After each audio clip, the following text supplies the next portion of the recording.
guys hearing that? All those birds. Man, it's so peaceful.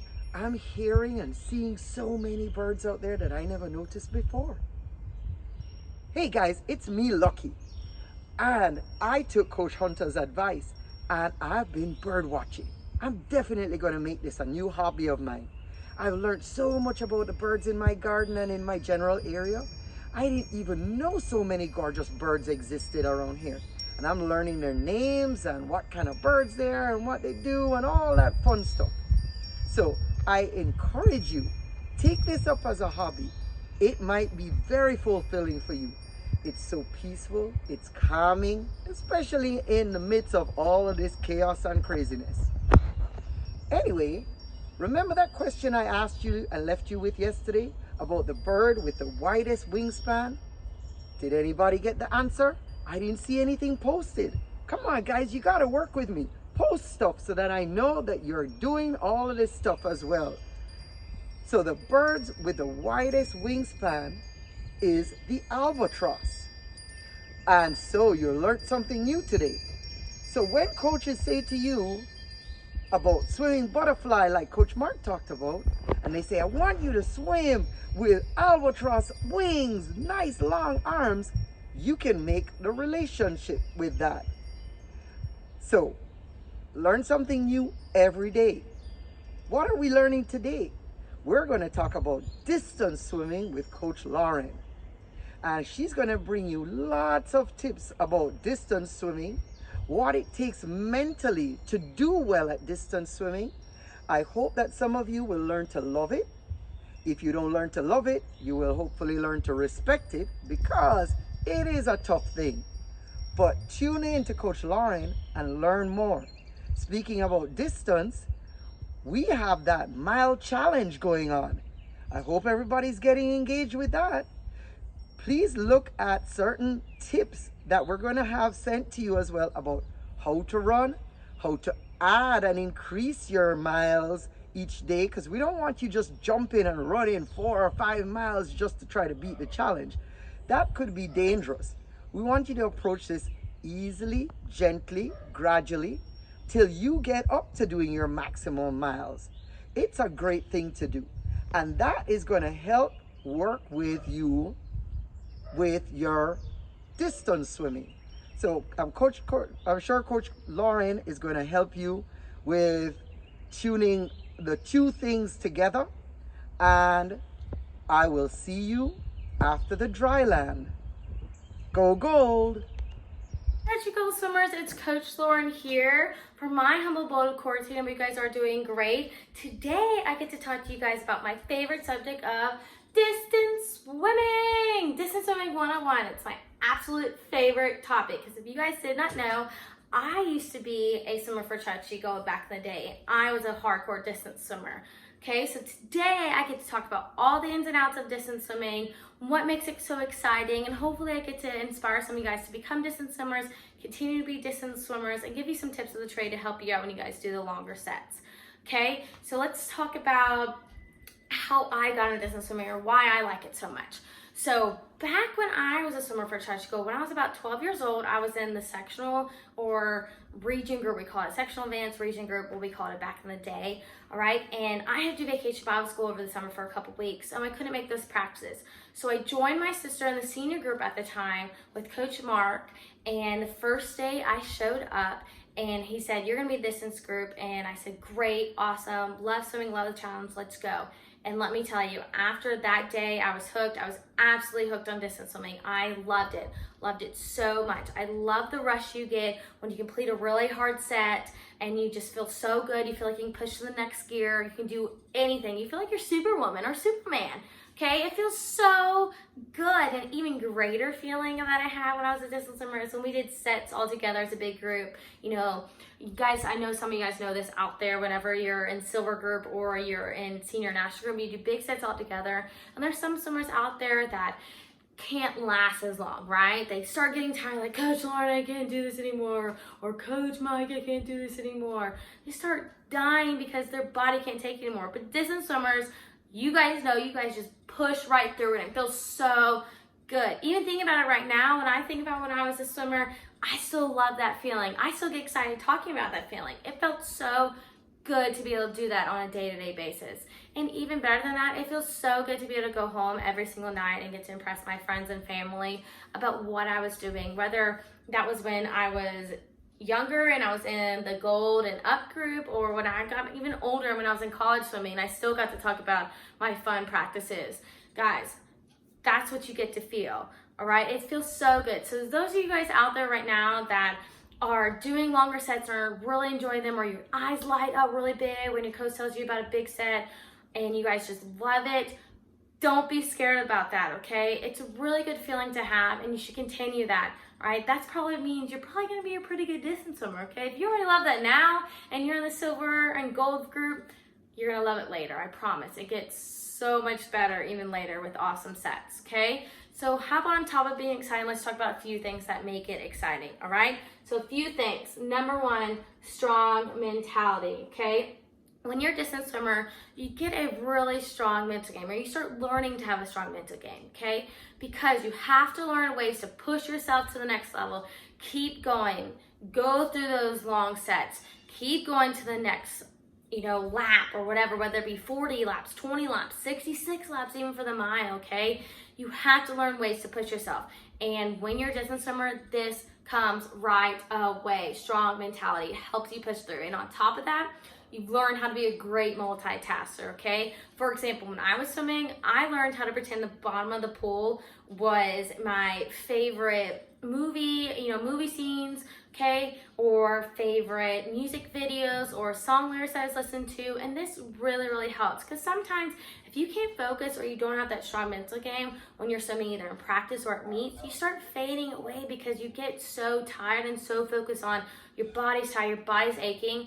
But when you have that strong mentality, you start being able to multitask and help yourself out and actually push yourself forward, because you're focusing on other things besides going so fast, all right? So this is what you gain automatically. Pretty cool, right? Secondly, biggest time drops. It's so much easier, guys, so much easier to drop time in a distance race, okay? It's way easier to drop those 15, 30 seconds, even a minute in a distance race than it is to drop 0.02 or a couple seconds here and there in 100 and a 50 or a 200, okay? Way easier, because in those sprint races, there's little details that you have to focus on, whether it be the dive, the flip, or, everything. It's so important. Those little teasers are so important. Yes, they are in distance races, but it's way easier and you have more opportunity to actually fix them, okay, when you're a distance swimmer. And think about it, guys.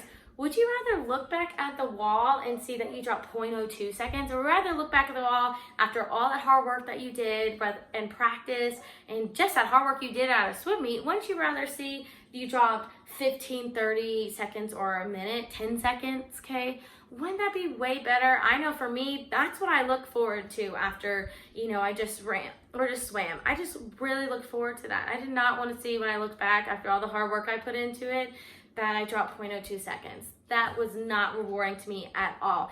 And on top of that, I know you guys are starting to really love the Whopper Droppers. I know my swimmers absolutely love them. Okay, and they come in every day with them on their bags. They talk about how they're making a necklace with it. I know they do that at some other pools too, which is really awesome, okay? Some of you guys at the other pools are doing that, which is really cool. Okay, keep that up. And this is the way you get there. Distance races are the way you get to those Whopper Dropper rewards, all right? And then lastly, easiest way to get to the big meets, all right? I know a lot of you guys have goals out there getting to age group state, age group sectionals, senior state, NTSAs, juniors, nationals, all those awesome big meets. Those are great goals to have, and this is the easiest way to get there, guys. Easiest way to get there, okay? Because if you look at the time standards right now, if you went online to look at the time standards, you could see that for age group state, for example, when you are 12, you have to go about a 00 on your 100 free, and then the next year when you turn 13, oh no, it's a 57 now. That's crazy hard to do, okay? But then when you're a distance swimmer, and let's say the mile, for example, you have to go 21 minutes or when you're 12, and the next year you have to go 20-30, and you're like, might be thinking right now, wait, Coach Lauren, that's 30 seconds compared to 3 seconds. Isn't 3 seconds easier? Wrong. No, it's not easier, okay? It's way easier to drop a second per lap than it is to drop 0.02 for the whole thing in together, or 3 seconds the whole thing in together, okay? Way easier. When you're a sprinter, there's little details that you have to focus on all the time in order to have a great race. Where distance swimming, you have to focus on those details, but if you mess up at the beginning of the race or maybe in the middle, you have so much more room to get faster and get a little bit better, okay? Trust me, all right? It's so much easier, way easier to punch your ticket, all right? So really exciting things. How about on top of that being exciting, and let's make it a little bit more exciting with some tips of the trade, okay? So tip number 1, create blinders. This is gonna help you all aspects of life, and on top of that, really help you no matter what group you are in. Okay, so creating blinders is very important.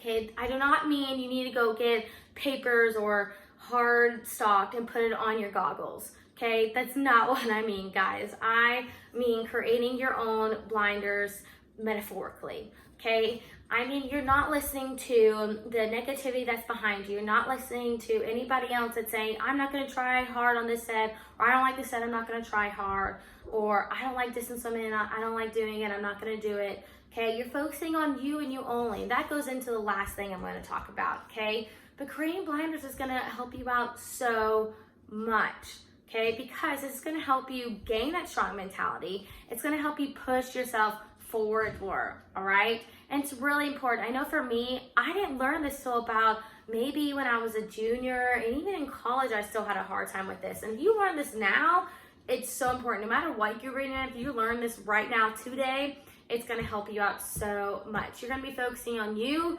You're gonna be excelling more, right? Which is so important, okay? You always wanna excel more in swimming, and this is how you get there, creating blinders, all right? Secondly, dolphin kicks. Now, you might have been hearing a lot lately. I know I tell my swimmers all the time, dolphin kicks, do your dolphin kicks. You gotta do 3 dolphin kicks at least, or you gotta do 4 dolphin kicks at least, okay? Dolphin kicks in distance swimming is still important, guys. You may think, you know, that's Lauren, what do you mean dolphin kicks are important? Isn't it all about your stroke? Yes, it is about your stroke. You wanna have a great stroke being a distance swimmer, but it's also about the dolphin kicks, okay? Also about the walls, all right? Because there's a lot of distance swimmers out there that are terrible at walls, okay? And it's very important to be really good at both things, okay? Because think about it, the way I learned it when I was a swimmer is that you have 2 sections. So you have the flags and then you have the middle section, all right? So if you're really great at the middle section but terrible at walls, that's not gonna actually win you the race, or it's not gonna actually help propel you more in practice at all, okay? If you're great at the walls and you're great at the middle section of the race or middle section of the pool, you're gonna be a double threat, okay? Really important stuff there, all right? So whether it be 1 dolphin kick off the wall, 2 dolphin kicks, I mean, 1 dolphin kick is 2 dolphin kicks, great, 3 dolphin kicks, even better. So really important that you practice it now. As soon as we get back into the pool, I want you guys to challenge yourself to practice doing 1 dolphin kick off the wall. The next day, do 2 dolphin kicks, and 3. Just keep pushing yourself more every day to add an extra dolphin kick, okay? Don't go past 15 meters now, but do those more dolphin kicks. Add that more in. I promise you, if you're the one doing the dolphin kicks off the wall in a distance race or in practice, you're gonna wanna be getting your hand to the wall first. I promise you, okay? And then lastly, swim your own race. I can't tell you how important this is, all right? Cannot express it more. You do not want to be one of those distance swimmers out there who go all out in the first 200 or 500 of a race. That is a big X. Don't ever do that. You will not succeed. You'll be one of the swimmers who are dying, okay, at the very end of the race. It's not a good thing, all right? You want to focus on you swimming your own race. That goes back to creating blinders, all right? Those blinders that you created in practice, you use at the swim meets, okay? Focus on you, focus on how you feel the water is, focus on what you are doing, what you haven't set in front of you, okay? Don't focus on anybody else, all right? But one last tip, tip number 4 actually, okay? This might be leading into focusing on somebody else, okay? You're focusing on maybe your competitors, all right? This is for swim races, okay? So might be a little sneaky, okay? But it works, I promise you, okay? This is what I learned when I was a distance swimmer. When you're in a long race and you're just trying to find a way to lap somebody or get around somebody, okay? You're just trying to find a way to get in front of that person, beat that person, okay? This is how you do it. You move a little bit closer to the third lane, okay? And feel their draft. Get on top of that draft. Feel it. Be able to pull yourself. It'll help you propel yourself forward. I promise you. If you get really, really close to that lane line that they're next to and pull on their draft, okay? It's going to help make it easier for you. It's going to push you forward, okay? And going to help you pass them, get your hand to the wall first. This also helps when you're at the very end of the race and you're getting a little tired and you've lapped somebody. If you catch on their draft again, it's going to help excel you even more to the wall, okay? Really, really, really awesome tip. Use it. It's very, very helpful, okay? And then last thing I want to talk about, guys, I hope you guys are still with me. Last thing I want to talk about is pacing, okay? Pacing. It's all about the third 50 rule. This is all for you sectionals and above group. It's called third 50 rule. Number 1, test out the waters. And I mean, you're just feeling of the waters. You dove in, you're just feeling how the water feels, just getting your catch prepared, everything. Then number 2, you're building. You're getting ready to go for that third 50, okay? You're building up for that second 50. Building up those legs, okay? Getting your body in motion. Really, really pushing it here a little bit more. And then third 50, it's all about show time. You want to be on that pace, okay? If you do your 50s pace this way and you practice it this way, this is how you're going to swim your distance race, whether it be the 500, 1,000, or mile, okay? Practice that. Number 1, test the waters, okay? Get out in front of your race, all right? But still, feel out the waters. It's not a throwaway 50, okay? Don't ever think it's a throwaway 50. It's getting yourself ready to go, pulling yourself up, getting that catch. Number 2, build. Get ready for that third 50. And then that third 50, game time, show time, ready to go, all right? Practice that, whether it be during taper time and practice your practicing pace and meets. That's the way you should do your pacing, okay? Really, really important there, all right? So today, I hope you guys learned a little bit more about distance swimming, some tips of the trade. I hope this helped you guys out just a little bit. And if you ever have questions, or want to know more about distance swimming, please feel free to stop by me at Meets if you're swimming at the other pools, you're not the Woodstock Pool or Cherry Pool, or if, at practice, if you guys want to come and talk to me about distance swimming, I'm all ears, okay? Or if you just want to know some cool stories or some crazy practice that I had to do, I'm gladly would love to tell you guys. So I hope you guys have a great rest of your day. I hope you guys enjoy this video and have a great day. Bye-bye.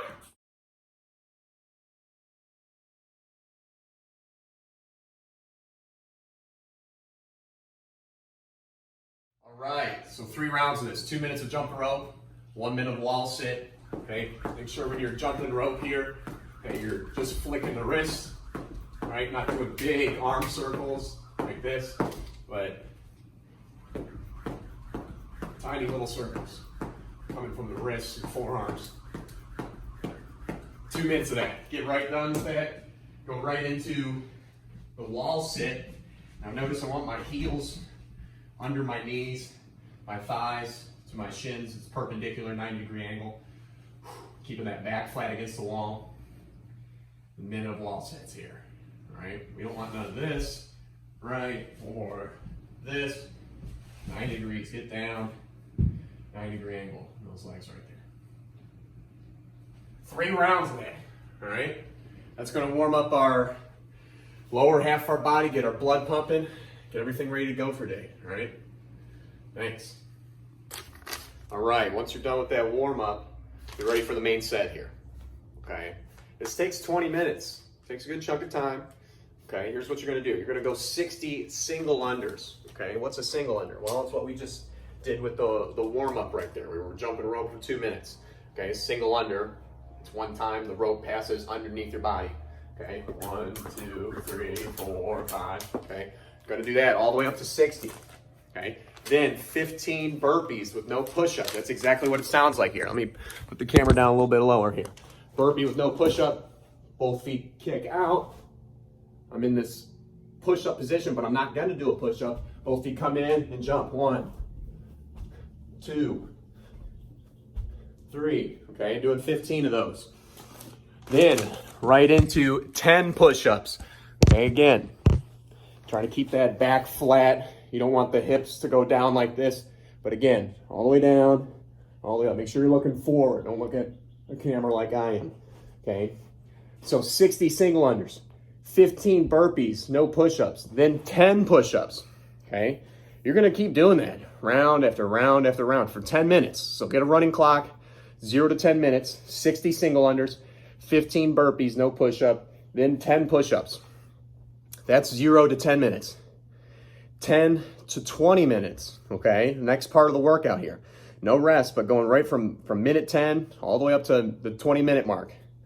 You're gonna do 10 reps of a hop on each leg. So what that means is you're gonna go each leg 10 times, jumping as high as you can. 1, 2, 3, 4, okay? All the way up to 10 each leg. 15 air squats, here we go.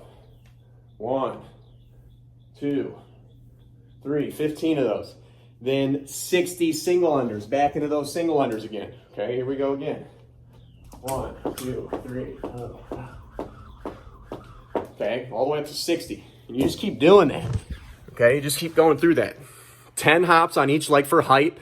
Think about why we're doing that there. Okay, we wanna get stronger in each one of our legs. That helps us push off the walls with our flip turns, our starts, okay, all that good stuff.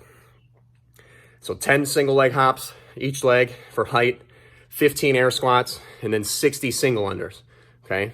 That's from the 10-minute to the 20-minute mark. After that, you are done, okay? So let's go over this one more time. I know we said a lot. Let's make sure everybody has it here. So running clock from 0 minutes to 10 minutes, okay? The 0 minute mark to the 10-minute mark, 60 single unders, 15 burpees, no push-ups, 10 push-ups, 0 to 10 minutes. 10 minutes to 20 minutes, the workout changes. You're going 10 single leg hops on one leg for height, okay? 15 air squats, and then 60 single unders. Again, done. You do as many rounds as you can. Post how many rounds you get in the comment section below, and let us know how you do on this one. It's a good one, okay? Getting that Monday started here. Make sure you got plenty of water, okay? Stay hydrated during this stuff, and let's have a great day here. Let's crush it, guys. All right, real quick here, guys. Let's go over on how to do this air squat properly.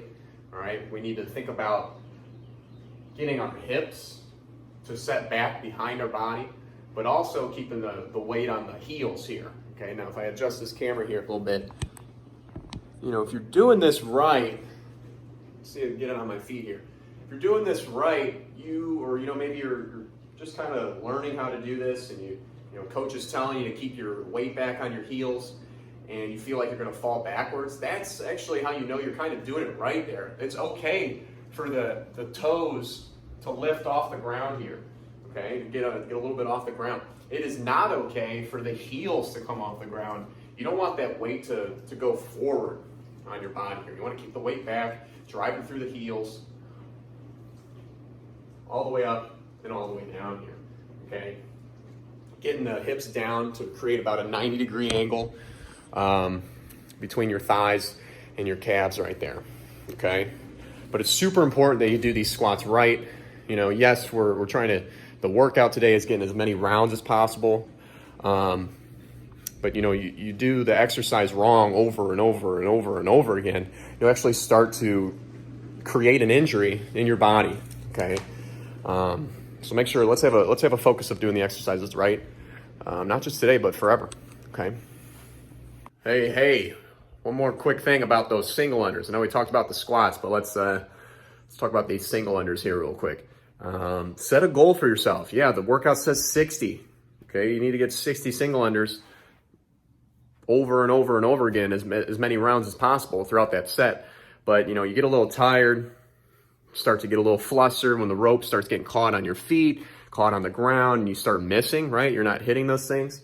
Rather than just trying to, oh shoot, dang it. Start it right up again. Take a second, take a deep breath, and set a goal for yourself. All right, I'm gonna start this rope up here. I gotta get 10, okay? 10, take a little breather. Start another 10, okay? Sometimes I found that when I get flustered in the workout where I'm trying to get as many rounds as possible, and it's, something like 60 single unders in front of me, and, I'm at 32, and I fail, and I start up again, and I get 1, and then fail at 33. Oh, man, okay?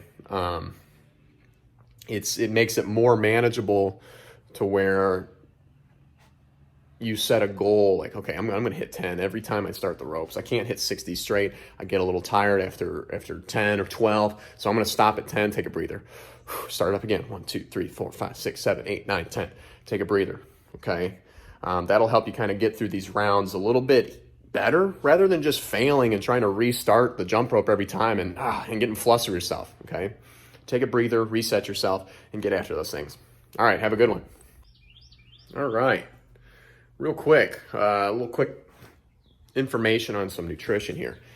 Let's say you finish this workout and you're like, man, I'm going to go on a run after this. Okay, or, maybe I'm going to go on a run 2 hours from now, 3 hours from now. You need to put food in your body right away after this workout.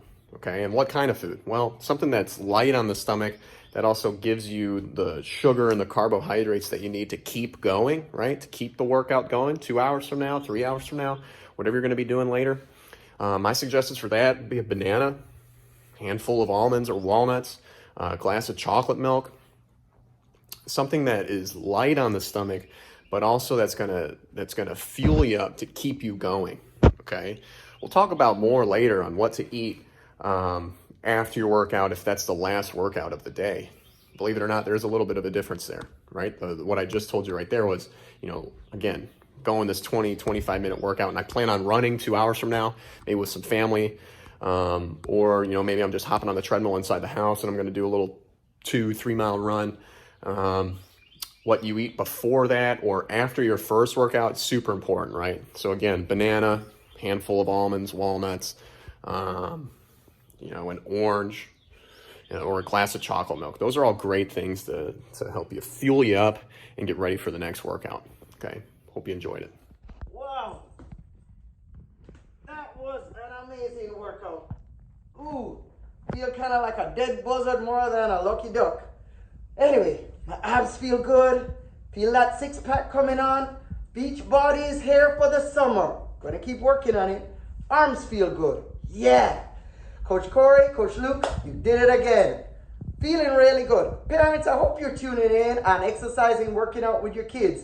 All those gyms closed, take advantage of this free workout. Awesome. Hope you guys had a good time with the workout and learning something new about distance swimming from Coach Lauren today. Next episode is going to be Coach Austin talking about backstroke. Don't miss out on that. He's going to give you lots of great information about swimming backstroke, helping your backstroke to get faster and technically sound, efficient, all the things that you want to be an amazing backstroker. So, remember how I taught you about learning something new each day? We talked about maybe picking up a foreign language. Learn Spanish, learn French, Chinese even. Well, I want to introduce you to something new. Coach Kathy, a good friend of mine, is from Jamaica. And she was telling me some interesting stuff. In Jamaica, they speak English, but they have this really cool dialect called Patois. So today, I'm going to teach you how to speak a little Jamaican. She taught me this expression, tan a yo yard. Say it with me. Tan a yo yard. Loosely translates to mean stay at home. In all of this madness, yes, you feel like you're a caged animal inside your house. But go outside, do your run, do your exercise, do your bird watching. But when you're done, come on inside, stay at home. Stay safe, stay corona-free, and have fun with your family. Bonding time. All right, see you next episode. Go, go!